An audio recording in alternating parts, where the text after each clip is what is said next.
Last weekend we went to Gareth and Lisa's beach house in Pringle Bay. This weekend we're doing a little bit of houseboating, and if I were you, I wouldn't even miss a minute.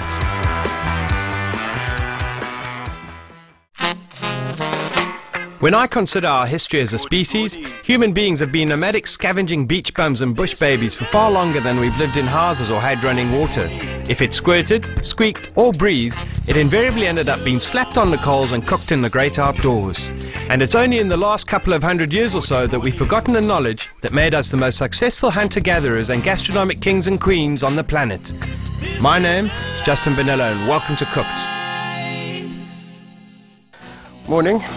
Just got to give me a couple of seconds. It's a little bit of a line on the weekend, and then we're on our way out of here to Langebaan.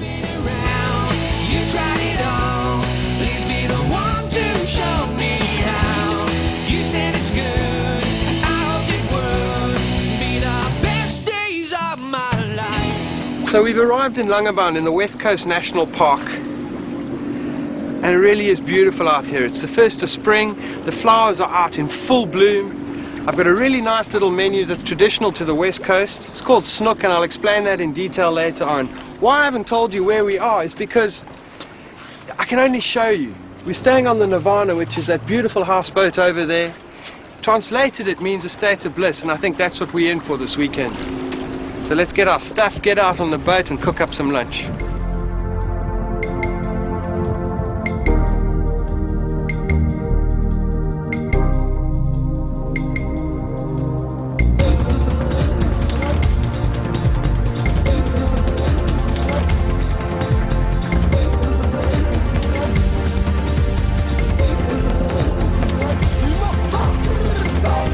Evan, this is where it makes sense, you know? When you think about it, this is a weekend away. Look where we stay, bro. 20 of us on this boat. What is this?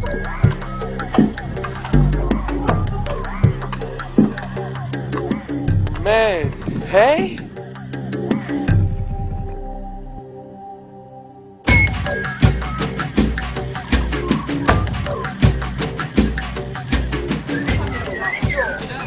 So everyone's had a little bit of time to relax, and it's now hungry time. So I'm going to cook up a little bit of lunch for everyone. And today everything is really about timing. So I'm going to start off with the stuff that takes the longest, and as I go along I'll explain everything to you, and end off with the stuff that takes the shortest amount of time to cook. We're going to go straight into the butternut, right? This is a really straightforward way of doing things. I'm just going to cut the top off, take a spoon, and take all the seeds out. And what you're going to end up with is something like that. And then take a combination of spinach, parsley and potatoes and break it inside. So these have just been parboiled, sort of 3/4 done. And you can see they're a little bit hard still in the center, but that's fine. Now I'm just going to chop a little bit of garlic to shove in there as well. Is wrap them up in some tin foil and bake them on the fire. I'm going to ask Cassie to come and do the rest of these.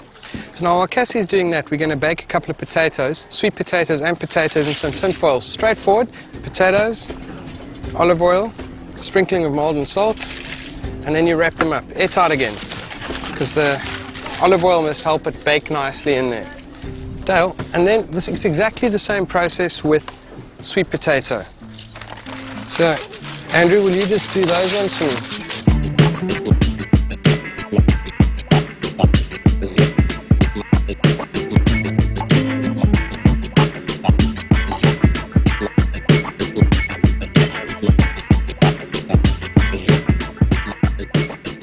So butter's on, guys, just close them up now and then we can put everything onto the fire. Right. Oh, okay, so sweet potatoes, will you guys bring those in? And then I think we can start them off directly on the coals, guys. Potato. Now while these are cooking up,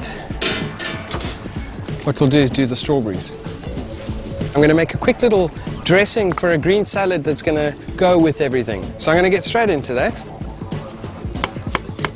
Chuck it in the bowl. Andrew, Won't you turn those potatoes and butternut for me there? Otherwise they're going to burn on one side.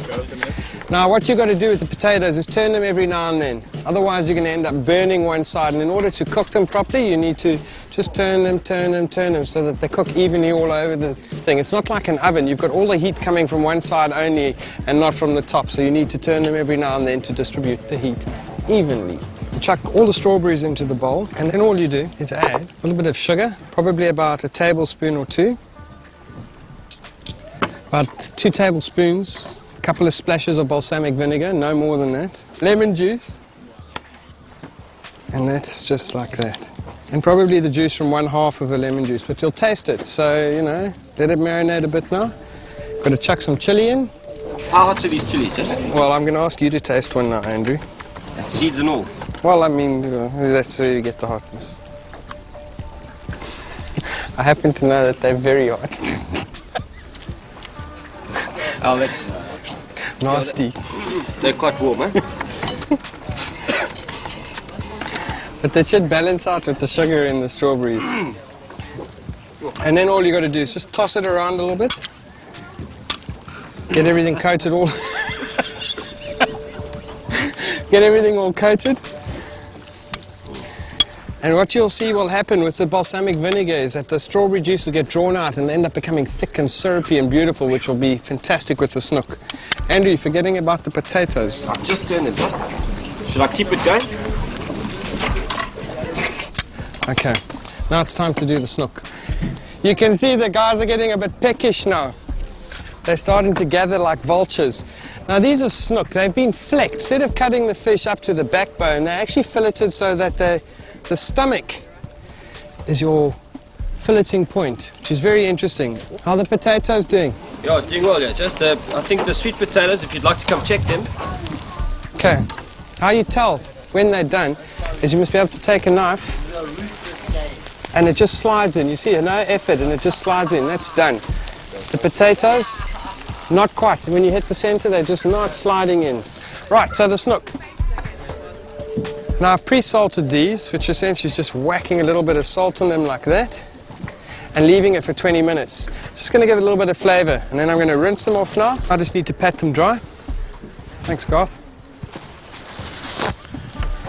Just with some kitchen towel. Right, so now these have patted dry. Wes, won't you just rinse those off and pat dry for me as well? Eric, give him a hand, bro. Okay, snook is Dutch for water pike, which is quite like a ferocious fish. And snook, when you catch them, if they bite you, they've got an anticongealant and you bleed to death. What you've got to do is actually burst their eye on the wound to stop yourself from bleeding. Weird, huh?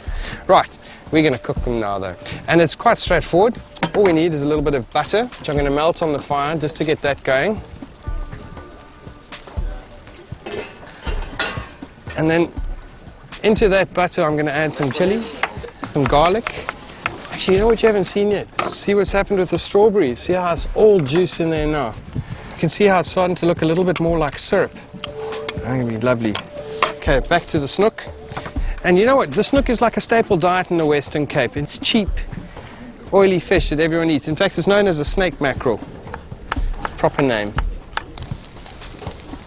Okay, so now what we're going to do, add in the chili, the roughly chopped garlic, apricot jam, mix it all together. Okay, I'm going to do it on the grid straight away. Excuse me, Andrew.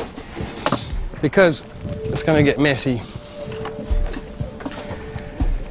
And then you spoon on a liberal amount of the garlic, apricot jam, chili, butter, and then you rub it in, watching out for the bones. Right, and then all we have to do is throw it on the fire. Not too hot. That feels good. But you can hold it for about 8-9 seconds. And then fill it side down. And then we let it roasty up nicely until the apricot jam and the butter is almost golden brown underneath, and then we'll turn it. Now Dale, if you come around this side and the butternut, when you can squeeze the butternut and they're soft on the outside, they're done as well. So these can come off as well, Andrew.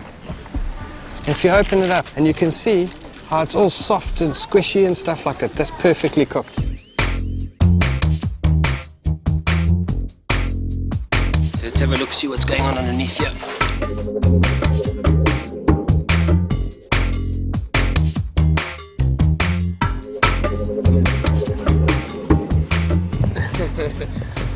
You take my job, I'm taking your job.